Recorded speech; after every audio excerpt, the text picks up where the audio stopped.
Olá, meus queridos, Ministério OPA, né? Ministério OPA, o OPA quer dizer Operação Profética Apostólica. Nós estamos aqui com o Ministério, esse Ministério Apostólico de trazer a palavra para todo o mundo, né? Aquilo que nós experimentamos de Deus, nós queremos passar para você de uma forma bem simples e bem didática, para você entender bem. Bom, nós estamos aqui com nosso trabalho, né, falando sobre o livro de Jó. O livro de Jó. Esse livro aqui, né, é o livro A Integridade Apesar de Tudo, né? Se você quiser comprar esse livro, eu até tentei ver, né, de algumas plataformas aí, não achei. Quando eu achei, estava bem carinho, né? R$100 e pouco. Isso quer dizer que o livro é um livro muito bom, porém já passou já e parece que não mais ele é mais editado. Bom, penso eu assim. Bom, queridos, hoje nós vamos para a nossa lição 8, né? Então, hoje, terminando essa lição, nós vai faltar 40 semanas. Olha que coisa, para terminarmos de falar sobre esse livro tão bom de se aprender, que é o livro de Jó. Então eu quero te convidar para você continuar com a gente aqui, né? Temos aí 7 vídeos e já gravamos com esse 8, e você é convidado para poder participar de todos eles, porque cada um que nós ministramos aqui é muita bênção, né? Vamos lá, o tema de hoje é: medita nisto para o teu bem. O capítulo que nós vamos hoje conversar é o capítulo 5 de Jó. É o capítulo todo, né? Verso 1 até o 27, né? Então, por isso, se você quiser manter a sua Bíblia aberta aí, mantenha. Quiser dar uma pausa no vídeo e ler o capítulo, que é sempre recomendável, eu recomendo sempre fazer isso antes, né? Para a gente poder conversar bem, para que você entenda o que nós estamos falando, o que nós estamos passando para você. Então, vamos lá. Diz assim a introdução: esse capítulo dá continuidade ao discurso de Elifaz, prosseguindo em sua tentativa de conduzir Jó a uma confissão de pecados ocultos. O foco desse capítulo é o modo como Deus disciplina seus filhos e a finalidade com a qual ele faz isso. Hoje nós vamos falar Jó. Hoje ele vai, como nós falamos semana passada, ele começa a trazer alguns pontos que até então eles são até legal, até aplicativos do nosso dia a dia, devemos aprender isso. Mas a questão toda era que a situação de Jó não tinha nada a ver com isso, e ele não sabia também, e acabou aplicando isso. E nós sempre falamos que temos que tomar esse cuidado, para a gente não sermos precipitados naquilo que vamos falar com nossos irmãos, né, que só Deus sabe o que ele está passando, ok? Vamos lá, vamos para o nosso texto aqui. Esse capítulo contém a continuação do discurso de Elifaz, aplicando o princípio de retribuição que foi apresentado e defendido anteriormente. O argumento de Elifaz é construído em 3 etapas, que trata respectivamente dos loucos, de Deus e dos homens a quem Deus disciplina. Então, ele agora começa a confrontar Jó com algumas questões dessas, né, que a gente vai falar um pouquinho aqui hoje, bem breve e bem claro para você, ok? Vamos lá. O primeiro ponto aqui é do versículo 1 até o versículo 7, nesse livro do capítulo 5. A primeira parte desta sessão é dedicada a uma descrição do ímpio, especialmente o fato de que para ele não há um mediador, alguém que possa interceder em seu favor diante de Deus. A descrição de que ele elabora do ímpio pressupõe que Jó seja o personagem que ele tem em mente, ou seja, a descrição visa a mostrar Jó o que acontecerá com ele se não aceitar a correção de Deus. O ponto em questão tem a ver com a intercessão aos santos anjos. Não sabemos o motivo por que ele sugere sobre isso. É pouco provável que Jó tivesse o costume de interceder a qualquer anjo. O início do livro já deixou claro que ele intercedia pelos seus filhos diretamente a Deus, sem necessidade de um mediador para isso. A expressão anjos santos é a tradução de apenas o termo hebraico Kedoshim, que significa literalmente santos, mas que tem sido comumente traduzido como santos anjos. Uma concepção semelhante parece estar presente no discurso de Eliú, né? Eliú, aí você vai ver isso no capítulo 33 do livro de Jó, no verso 23 a 28. Se quiser dar pausa para verificar isso lá, pode ver. Bom, a gente não pode fazer aqui agora isso. Talvez o conceito fizesse parte de uma concepção pagã da mediação de anjos. Bom, essas são as questões que ele coloca aqui, porque hoje em dia, né, as pessoas tendem a sempre a trazer alguma coisa fora Deus para poder interceder por nós. Talvez ele estava trazendo essa ideia aqui. Poxa, busca aí um anjo para poder te ajudar nessa questão aí, Jó, né? Como nós já conhecemos muitas religiões que trabalham com esses ditos intercessores, né? Que a Bíblia, ela, de todas as formas possíveis, que a qual lemos ela e acreditamos o que ela fala, ela não é a favor disso aqui, que diz que o único intercessor é somente Jesus. Bom, e ele faz aqui, ele começa agora, sabe, trazer uma ideia de que Jó estava um pouco meio louco, né? E a loucura dele estava levando ele, precisava que ele se curasse disso, porque claro, tudo vindo lá daquele capítulo 3, né, de Jó, que nós conversamos aqui em vídeos, em aulas anteriores, e que veio de lá. Eles escutaram tudo, absorveram tudo e agora começaram a interpretar por si mesmos, né? O que Jó estava fazendo. E eles estavam dando a entender que Jó estava em pecado, precisava de um intercessor. Jó precisava se libertar porque ele estava envolvido no pecado. Outro ponto seria o caso de Elifaz ter inferido que Jó, ao ter rogado aqueles que sabem amaldiçoar seu dia, estaria rogando algum tipo de mediador menor do que resolver essa situação. Talvez pode ser também. Talvez ele estava entendendo que Jó estava utilizando aquela linguagem como uma forma de procurar colocando um tipo de intercessor também naquela situação toda. Bom, não podemos dizer certamente que é isso, mas são coisas que a qual nós conjecturamos para poder dar aí a sequência do trabalho. Parece ser essa compreensão de que ele faz daquilo que Jó disse. Por mais adiante, ele irá dizer que, se fosse ele, levaria sua causa a Deus. Porque aí vem a pergunta: como é que eu vou levar uma causa se eu não sei qual é a causa?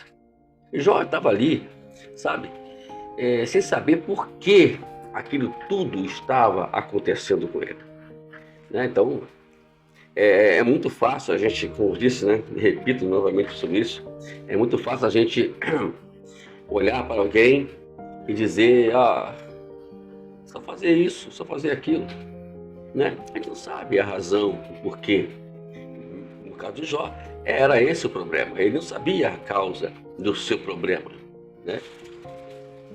Alguns pensam que a referência aos anjos é retórica apenas preparando para o argumento principal que virá adiante, de que não há socorro senão em Deus.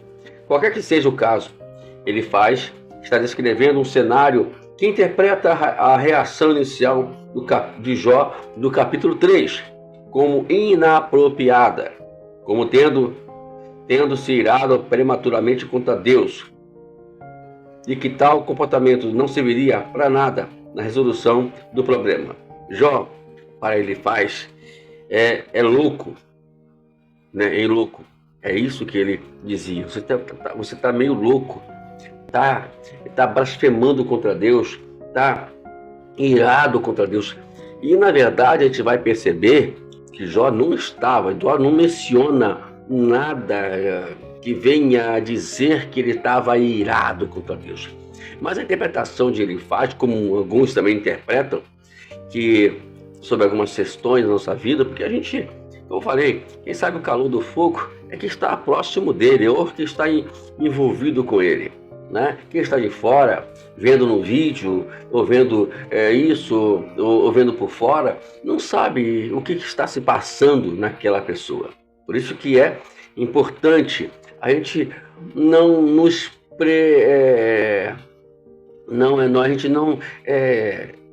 deixar que as coisas sejam apressadas, né? Não vamos nos precipitar em falar alguma coisa quando alguém está passando alguma dor ou alguma situação adversa, ok?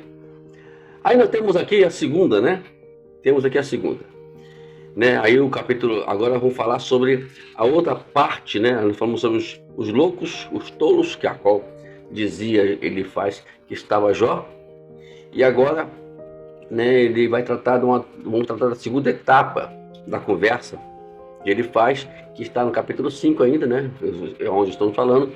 E o versículo 8 e até o versículo 16. Vamos lá. Para Elifaz, a proposta de buscar a Deus poderia ser uma alternativa ao que Jó fez no capítulo 3. A saber, amaldiçoou-se o dia do seu nascimento. Talvez o que ele faz esteja querendo dizer seja: por que você não entrega isso a Deus em vez de voltar-se irado contra ele? Por que você não busca a Deus? A sua forma invocando os que sabem encetar o monstro marinho, amaldiçoar à noite, não parece nem um pouco encorajadora. De fato, as palavras de Jó, no capítulo 3, não foram dirigidas a Deus, como nós mencionamos. Nisso Elifaz está certo, né? Todavia, não sabemos o que Jó pensou nos 7 dias de silêncio que ele passou assentado no pó da terra. Toda a questão aqui, o ponto de partida de tudo isso, estava naqueles 7 dias. O que Jó pensou? Eu acredito que no final do livro, né, a gente vai entender algumas coisas que talvez Jó tenha pensado. A princípio, como nós já falamos, o pensamento de Jó era exatamente que ele estava perdido aqui. As falas de Elifaz, pensa comigo, irmãos, elas não estão assim diretamente erradas. Elas estão de uma forma o momento não é adequado para isso, né? A situação de Jó, as circunstâncias que Jó passa, não está se adequando à palavra de Elifaz. Mas o ensinamento aqui, ele é válido para todos nós, né? É válido, né? Tanto que no versículo 15, cadê o versículo 15? Olha o que diz aqui. Porém, Deus salva da espada o que lhe sai da boca. Salva a necessidade das mãos dos poderosos. É uma realidade, né? Uma realidade, né? Ele faz isso, né? Aqui no versículo 12, olha só o que a palavra dele faz. Deus frustra os planos dos astutos para que não possam realizar seus projetos. Deus faz isso. Ele faz, não está aqui falando algo, né, que seja herético, uma apostasia. Não. Ele está falando coisa aqui que acontece, só que está falando com a pessoa errada, né? A pessoa errada. Ele não conhecia Jó. Então, a questão sempre é essa, né? Ele faz aqui, precisava agora, tinha que entender, procurar entender antes de tudo o que estava acontecendo, por quê, a razão, né? Eu sempre falo que nós temos que tomar muito cuidado antes de nós formos aconselhar alguém, falar com alguém, quando está passando uma situação difícil. Esse é um dos aprendizados a princípio aqui, que eu não quero que você entenda. O argumento de Elifaz apresenta Deus como a única esperança do justo, do pobre, do necessitado. É ele quem defende a espada, que segundo o texto é aquilo que sai da boca dos sábios, como Jó. Dessa forma, o cenário construído por Elifaz compara o sábio cuja sabedoria arma ciladas contra o pobre e necessidade, que frequentemente se tornam vítimas das testemunhas dos sábios. O raciocínio de Elifaz, a semelhança de quase todos os personagens bíblicos, é construído sobre afirmações proverbiais. No caso desse capítulo, ele lista uma série de ações que são marcas registradas de como Deus age. Por exemplo, ele faz coisas grandes. Ele faz chover. Ele frustra as maquinações dos astutos. Ele apanha o sábio na sua própria astúcia. E por último, ele salva da espada o necessitado. Tá vendo aqui? São coisas que Deus faz. É a forma, o momento não era esse. Esse não era o caso de Jó. Jó estava sendo provado. E Deus permitiu essa provação sem que encontrasse uma razão qualquer. É quase certo que atributos fazem com que parte de um conhecimento consolidado e está sendo apenas repetido por Elifaz de forma alegórica. Todos eles são verdadeiros de forma geral, como nós falamos, mas quando aplicados para a situação de Jó, são inadequados para explicar o seu dilema. É o que nós falamos aqui, né? Não está adequado ali para o caso de Jó. É tanto que ele utiliza até uma palavra de Paulo em 1 Coríntios, capítulo 3, verso 19, que ele fala assim, olha, porque a sabedoria deste mundo é loucura diante de Deus, pois está certo, ele apanha os sábios na sua própria astúcia deles. Ele está falando aqui que a Bíblia registra. Tanto o apóstolo Paulo, ele falou sobre essa questão toda. Entendeu? Quando nós falamos aqui, a situação de Jó não era essa, né? Então, esse era o problema. Vamos continuar aqui. Aí, em outras palavras, Elifaz demonstrou ter um conhecimento teórico razoável, mas pouca habilidade para contextualizar. Talvez seja esse o problema. As pessoas sabem falar, sabem pregar, têm conhecimento, sabem expressar, mas não sabem contextualizar. O que é contextualizar? É você colocar tudo pesado dos dois lados. O conhecimento e a questão de você pegar esse conhecimento e trazer o contexto daquilo que está acontecendo com o irmão e com as pessoas. É o caso de Elifaz. Elifaz não estava fazendo isso. Ele de imediato, né, depois de 7 dias lá, contemplando o sofrimento de Jó, aí depois ele ouve Jó fazer o seu desabafo, porque a gente tem que entender que existe desabafo. Por exemplo, se alguém hoje xingar um desabafo para você, a primeira coisa que nós vamos fazer é julgá-la. Olha, a Bíblia diz isso, a Bíblia diz aquilo, não fala palavras torpes. Gente, às vezes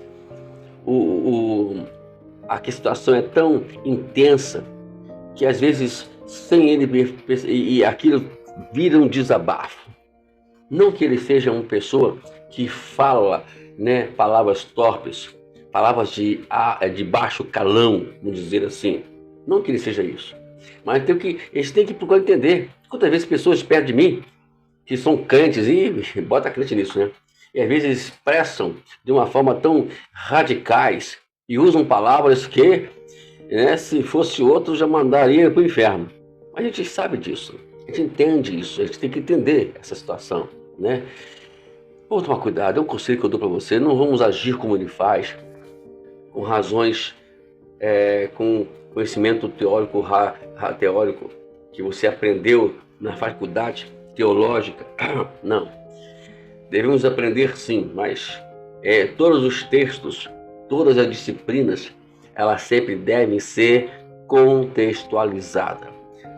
Por favor, não vamos entrar nessa de ele faz. Ele não que ele estivesse doutrinariamente errado. Ele estava de forma contextualizadamente falando errado, né? Então, esse é o cuidado que eu tomo. Jó não falou nada demais que vier dizer que Deus é isso, que Deus é aquilo. Mesmo que falasse também, às vezes as pessoas falam, e a gente tem que também expressar que, entender que é assim, acontece. Gente, eu volto a dizer para você aqui mais uma vez. Alguém já passou o que Jó já passou? Perdeu tudo que tinha, perdeu 10 filhos de uma vez, e agora o seu corpo está cheio de chagas. Gente, a gente tem que parar. A empatia tem que entrar em ação, né? E não chegar ali e fazer julgamentos, usar palavras teológicas para poder combater o irmão que, infelizmente, na sua intensidade, ele às vezes expressou coisas que não deveria expressar. Tá bom? É uma palavra que eu dou, é um lembrete para nós, né? Um cuidado. Vamos lá. Qual é a aplicabilidade disso tudo na situação de Jó? Qual a relevância de saber que Deus frustra as maquinações dos astutos? Será que ele faz? Tem em mente Jó quando se refere aos astutos? Considerando que a palavra dele faz vem em resposta do primeiro pronunciamento de Jó, no qual ele amaldiçoa o seu nascimento, o dia do seu nascimento, eu creio que essa leitura é feita por ele faz das palavras ele faz e das palavras do seu amigo. Ele julga o pronunciamento de Jó como um discurso cheio de artimanhas e ciladas, pois sendo sábio como era, como poderia ter se tornado uma pessoa tão amarga de uma hora para outra? Foi essa mentalidade de ele faz. Poxa, ele me dava conselho, ele falava, pregava, agora tá aí, ó, tá vendo aí? Agora tá aí, ó, falando coisa que não deve falar. Então, esse cara aí, ele não vive que prega, ele não vive que ensina. Já ouviu isso? Então, tem que tomar cuidado, né? Todo mundo, todos nós somos seres humanos. E a gente precisa entender isso, né? Bom, são os assuntos bons que nós estamos mencionando aqui, para poder. O livro de Jó, ele é um livro muito rico, né? Gente rico, eu queria a sua atenção para continuar conosco aqui, ok? Vamos lá, vamos voltar para a terceira etapa, né? O homem a quem Deus disciplina. Aí, finalizando nos versículos 17 até o 27. Tendo defendido um perfil de Deus, que não pode ser cometido um erro ao permitir que todos esses males estivessem sobrevindo ao seu servo, a única alternativa que resta é qualificar a situação de Jó como uma disciplina que visa o aperfeiçoá-lo. A opção pela teoria da disciplina do Senhor é facilmente aplicada na vida de qualquer pessoa, segundo a linha de pensamento dele faz. Pois mesmo Deus corrige também o que trata feridas. Logo, não temos nada a perder quando estamos sendo disciplinados pelo Senhor. Bom, no capítulo 12, né, de Hebreus, nós vimos ali, né, o autor, deixa eu ver se eu acho aqui, Hebreus capítulo 12. falando justamente sobre isso, né? Sobre as questões que... Isso mesmo? Ah, tá. Não achei, não. Não, tá. Também tô no capítulo 1. Que ideia também minha, né? Vamos lá, agora achei. Perdão, irmãos. Eu tô aqui um pouco, a gente tá aqui nos avanços muito grandes. E até para gravarmos os nossos vídeos aqui está sendo um pouco meio dificultoso, mas a gente vai melhorar. Existem projetos grandes, isso aí vai te poder fazer. Eu não pude fazer ainda, porque o tempo ainda não nos permite ainda, né? Vamos lá. Deixa eu ver se é esse aqui.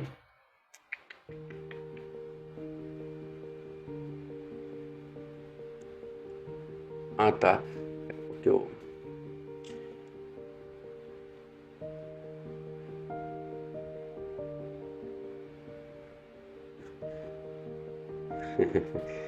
Tá aqui. Capítulo 10, verso...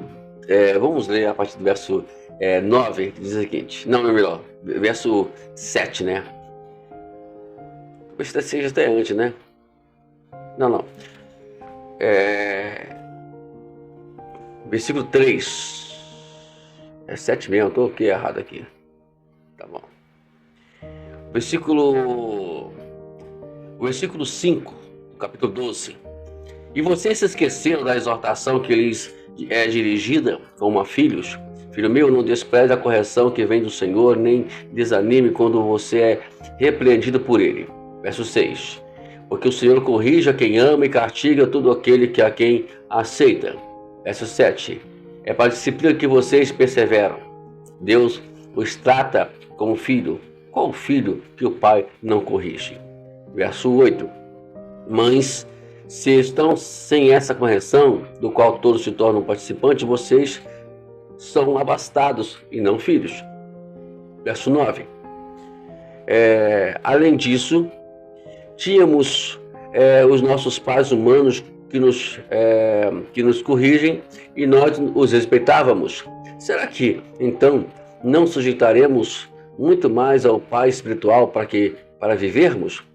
Pois ele nos corrige por um pouco tempo, segundo o melhor que lhe parecia. Deus, porém, nos disciplina para o nosso próprio bem, a fim de sermos participantes da sua santidade. Bom, só isso mesmo para a gente entender. Então, que o texto fala aqui, que até mesmo dá uma certa razão ele faz. Como nós falamos aqui, a situação toda é que a aplicação, a aplicabilidade aqui não estava sendo razoável, né, na situação de Jó, não estava sendo inadequada, ok? Essa é a questão toda. Vamos lá.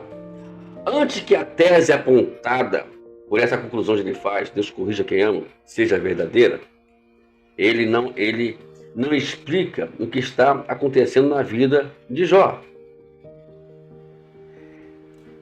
Pois sabemos que a sua retidão é inquestionável desde o início do livro. A favor de ele faz esse fato está o fato de que ele não tem ter conhecimento do teste do qual estava sendo submetido. Então, entra a questão. Você sabe por que o teu irmão está passando por essa prova?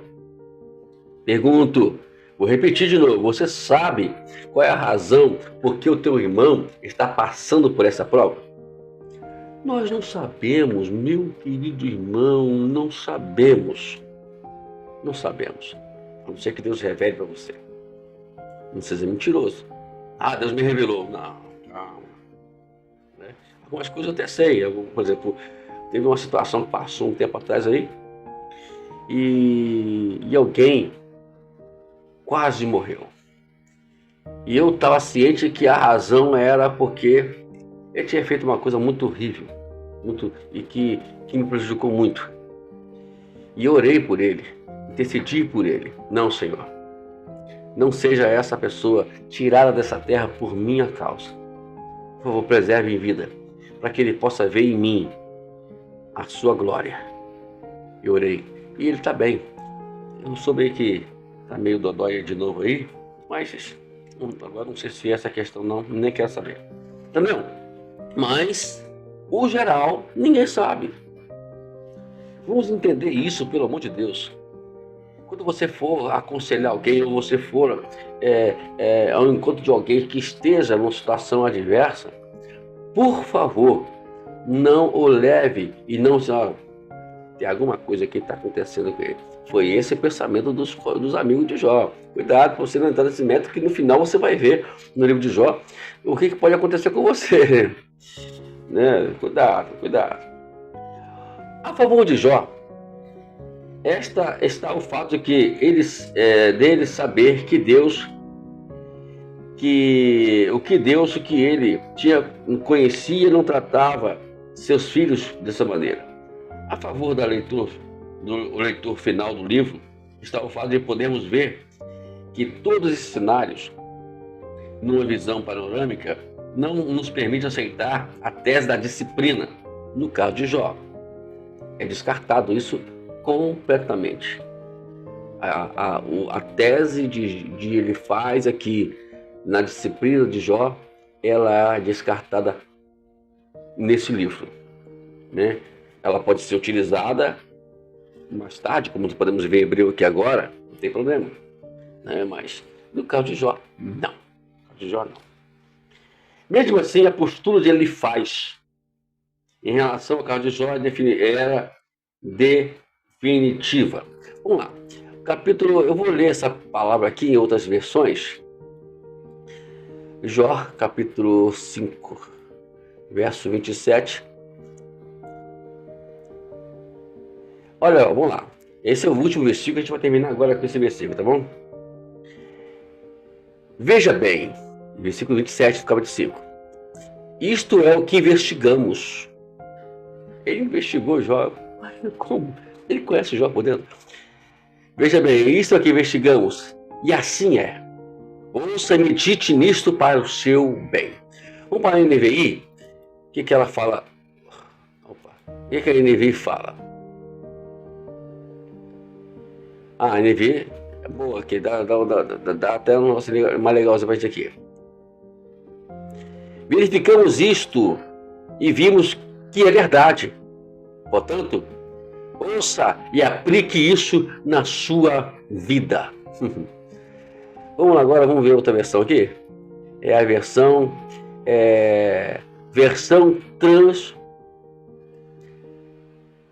transformadora, a NVT, né?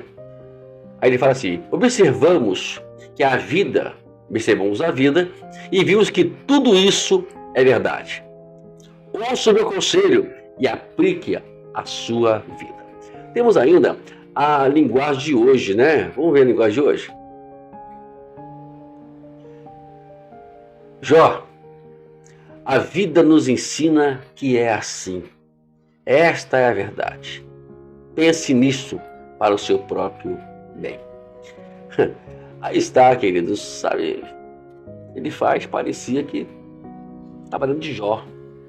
E às vezes tem pessoas que parecem estar dentro das pessoas, querem andar debaixo das pessoas, para poder elas entender que elas estão passando por isso, por causa disso. E ainda pega a Bíblia e abre. Eu vou provar para você, tá vendo aqui? Olha o que a Bíblia diz. É sempre assim. Meu conselho recomendável aqui, não entra nessa. Tá bom? É por isso que estamos aqui, para falar desse livro magnífico, que nos traz muitos ensinamentos. Que Deus nos abençoe. Terminamos mais uma aula.